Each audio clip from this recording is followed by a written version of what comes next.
माता दी। हैप्पी नवरात्रि। प्राचीन काल में एक नगर में एक ब्राह्मण दंपत्ति रहते थे। उनका परिवार साधारण था। जीवन में धन समृद्धि बहुत कम थी, परंतु धर्म, आस्था और भक्ति से उनका मन हमेशा संतुष्ट रहता था। उनके घर एक कन्या थी जो जन्म से ही माँ दुर्गा की अनन्य भक्त थी। वह कन्या छोटी उम्र से ही नवरात्रि का व्रत करती थी। 9 दिन निर्जल या फलाहार रहकर माँ के 9 स्वरूपों का आराधना करती थी। प्रतिदिन आरती और भजन गाया करती थी। उसका विश्वास था माँ दुर्गा ही जगत जननी है। उनकी भक्ति से जीवन के सारे दुख दूर हो जाते हैं।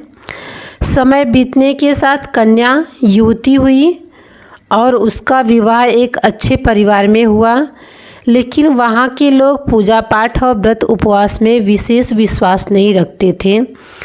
जब पहली बार नवरात्रि का पर्व आया तो बहू ने माँ दुर्गा का व्रत रखने का संकल्प किया। सास ने कहा, बहू, हमारे घर में इन व्रत और उपवास का परंपरा नहीं है। तुम इतनी कष्टदायक साधना क्यों करती हो? यह सब व्यर्थ है। बहू मुस्कुराई और बोली, माँ, यह कोई कष्ट नहीं है। यह तो मेरा सौभाग्य है कि मुझे माँ दुर्गा की सेवा और भक्ति करने का अवसर मिला है। नवरात्रि के पहले दिन बहू ने अपने नियम से काम शुरू किए।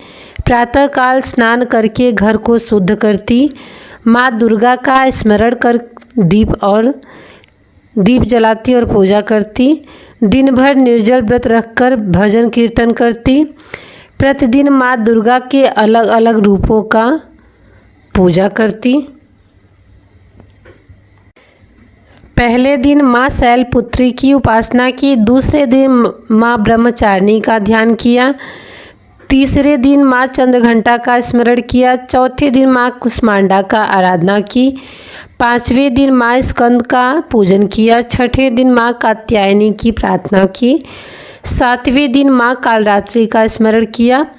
8वें दिन महागौरी का ध्यान किया। 9वें दिन सिद्धरात्रि का साधना किया। 9वीं को बहू ने कन्या पूजन किया और माँ को भोग अर्पित किया। माँ की कृपा और परिवर्तन। धीरे धीरे घर का वातावरण बदलने लगा। जहाँ पहले झगड़े और कलह होते थे, वहाँ सब शांति और स्नेह छा गया। पहले घर में दरिद्रता थी, अब धीरे धीरे धन और वैभव आने लगे। पति के कार्यों में सफलता मिलने लगी। परिवार का स्वास्थ्य सुधर गया। यह देखकर सास और परिवार के अन्य लोग हैरान रह गए। सास ने पूछा, बहू, यह सब परिवर्तन अचानक कैसे हो गया? हमारे घर में तो हमेशा परेशानियां थीं। अब सुख और समृद्धि का वास हो गया। बहू ने विनम्रता से उत्तर दिया, माँ, यह सब माँ दुर्गा की कृपा है। जब कोई सच्चे मन से नवरात्रि का व्रत और पूजा करता है तो माता उसकी सारी बाधाएं दूर कर देती हैं। उस दिन के बाद से पूरा परिवार माँ दुर्गा का भक्त बन गया।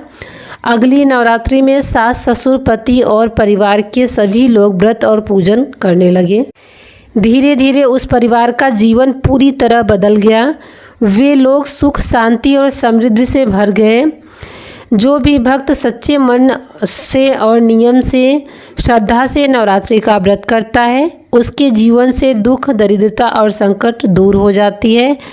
माँ दुर्गा उसकी रक्षा करती हैं और जीवन में सुख, स्वास्थ्य और समृद्धि का आशीर्वाद देती हैं। नवरात्रि का यह व्रत केवल पूजा पाठ ही नहीं, बल्कि आत्मशक्ति, संयम और आस्था का प्रतीक है। नवरात्रि व्रत कथा पढ़ने और सुनने से भी भक्त का अपार पुण्य प्राप्त। तो आप सभी से यही निवेदन है कि जो भी 9 दिन का व्रत रखते हैं तो सच्चे मन से पूजा पाठ करें और सच्चे मन से पूजा पाठ करना है और माता रानी का आशीर्वाद प्राप्त करना है। तो आप सभी को ये कथा कैसा लगा प्लीज़ कमेंट करके बताना। और माता रानी आप सभी के घर में सुख, शांति, समृद्धि दे और आप लोग हमेशा खुश रहें। तो अब ब्लॉग को करते हैं खत्म। जय माता दी।